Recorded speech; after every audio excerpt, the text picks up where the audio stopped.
Did you ever wonder how much you would have improved if you wouldn't have given up on a hobby? Like drawing, singing, playing guitar, piano, or kind of any other instrument, really? Is there something you stopped doing simply because you got discouraged?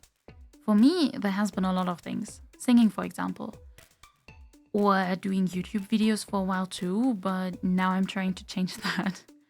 Fun fact, did you know I was trying to do Let's Plays on YouTube back when I was 15?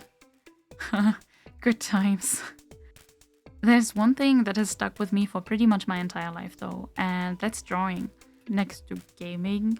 It wasn't always easy though, and there has been more than just once where I was thinking about why I'm still trying in the first place. I kinda want to talk about this for a little bit while I leave the art time lapse running in the background. First things first though, what am I even drawing here? Easy. I drew Poisson originally 10 years ago. She's a character from Tales of Graces, and after being reminded of both the game's remaster and me actually having drawn this in the first place, I figured what better timing is there than to redraw it. If nothing else, at least it's the best chance to see how much I've grown with art in the last 10 years, and looking back on it, also personally. How I started art. Like for probably most people, there's been anime on TV. Back then I just didn't know it was anime, of course. I've grown up in the late 90s and early 2000s, and here in Germany we had a channel that played mostly anime in the afternoon right after school. It went from Detective Conan, over to Digimon and Pokemon, to Sailor Moon, One Piece, Ranma and Half, Naruto and Inuyasha. The three most defining ones for me were definitely Digimon, Naruto and Inuyasha. There actually was even a channel that played some anime before school, so who would have guessed Tiny Ears actually woke up at 5 AM before school to watch anime. They had Cat's Eye and Attack Number 1, which was actually called Mila Superstar in Germany, and got me really into volleyball for a while. Guess what? I did not pursue that either, because my family didn't have money to pay for hobbies really. Also, Future Years here. What the fuck? Who would have told me that there's a remake of Cat's Eye coming? What the heck? I'm honestly not sure how exactly I started. I remember drawing Diddle way back as a child a lot. I think that's also a very German thing, isn't it? In 3rd grade, I remember manga drawing was introduced and I was so obsessed. But I have 2 more core memories all around this time too. One of which was my mom's boyfriend at the time buying me a little magazine about how to draw manga. Yes, exactly, that one. I actually still appreciate the little profiles. I'm a sucker for those, no matter how cringe they are. The second, probably even more important, was a tiny accident I had in elementary school, way before the little magazine. At the time, I got injured by getting my fingers squeezed between the chains of some swings on the school playground, so I was sent to the infirmary. That hurt like hell. A student from a higher grade was sent along to keep me company and make sure I'm okay. She was literally so sweet, offering to draw things for me, basically whatever I asked for. Guess what? Of course I asked for all the cartoons I loved watching at the time, so she drew some Pokemon, Digimon, and of course the Masupilami that probably no one actually knows. That probably really was the most defining moment for me. It made me want to do the same, make people happy by just drawing things for them. I still feel so happy whenever I'm able to draw something for friends and them being all excited for it. It's just so nice. How art has progressed for me. Through my childhood and teen years, art hasn't been a constant. I've been drawing a lot on my school utensils, but never really serious or with the intention of getting better, just to kinda keep myself busy. After school though, somewhere around 2014 and 2016, I started to get more active with drawing, slowly trying to improve and meet people through similar interests. Admittedly, I haven't made super good experience with the meeting part. I never really felt like I belong anywhere. Even today, I still feel that way. But nonetheless, I could never really give up on art, and it eventually turned into a passion that I wanted to make my main occupation one day. Shout out to my friends Cress and Wolf, who stuck with me through all these years, motivated me and gave me courage.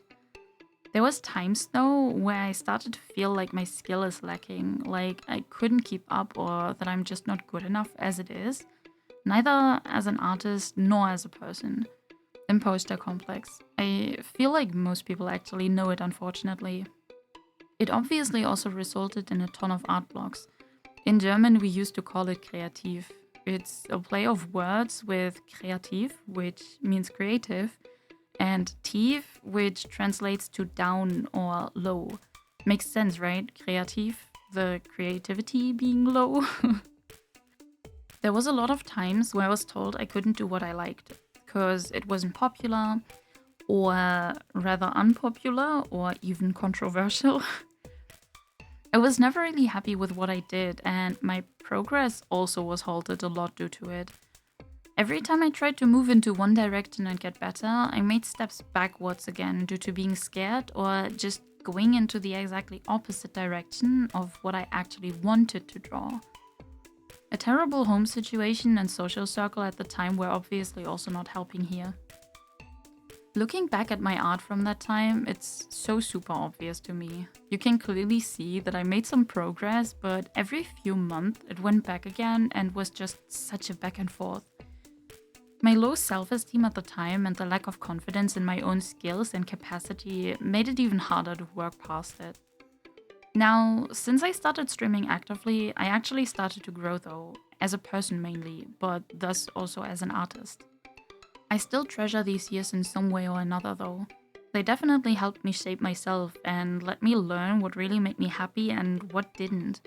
Learning about that was really important, I think. I took some time with it, but I'm proud of where I am now.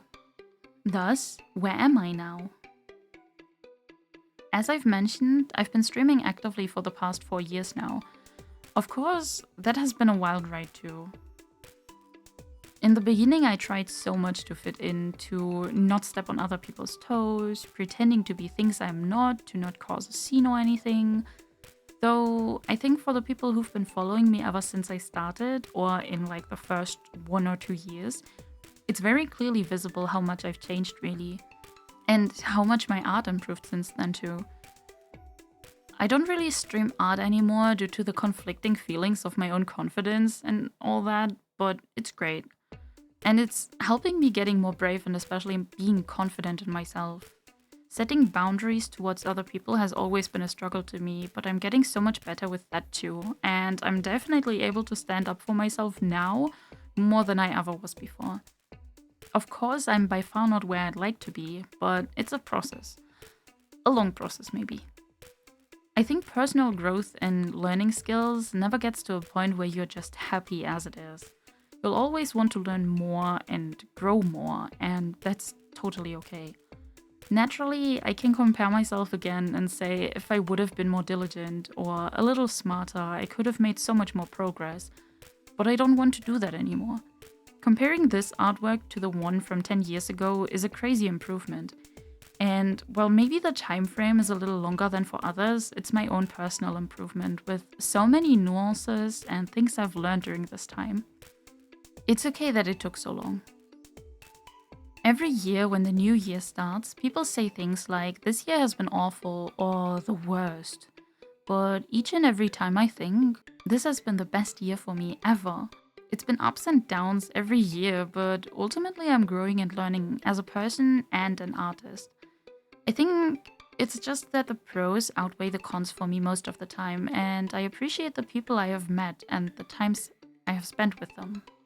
Thank you to everyone who watches my streams, or now my videos too. I promise to become an even better version of myself in the future. I'm still really proud of what I have achieved with this artwork specifically though.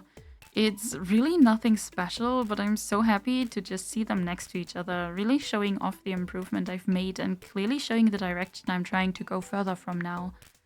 I originally tried to keep it as close to what it was before, but it felt so lifeless that I decided to change it a lot after all. I think it was a good decision, and it's definitely still recognizable as a redraw, I think. Currently, I'm kind of practicing a lot again, and I have a few video ideas already that I can work on soon. One of which will be why I have such a hard time drawing fan art in the first place. Because honestly, I'd definitely love to draw more. When I eventually release it, I will definitely link it to you here. But for now, this concludes this video. Short fun fact, I've rewritten the script for this video 3 times, now actually 4, and I still feel like it's all over the place. But I tried my best. And I think for the next video I will maybe try to be less story time talkative, but actually no promises. I kinda enjoy this, and I like to speak my mind even if people might not listen. It's a nice outlet.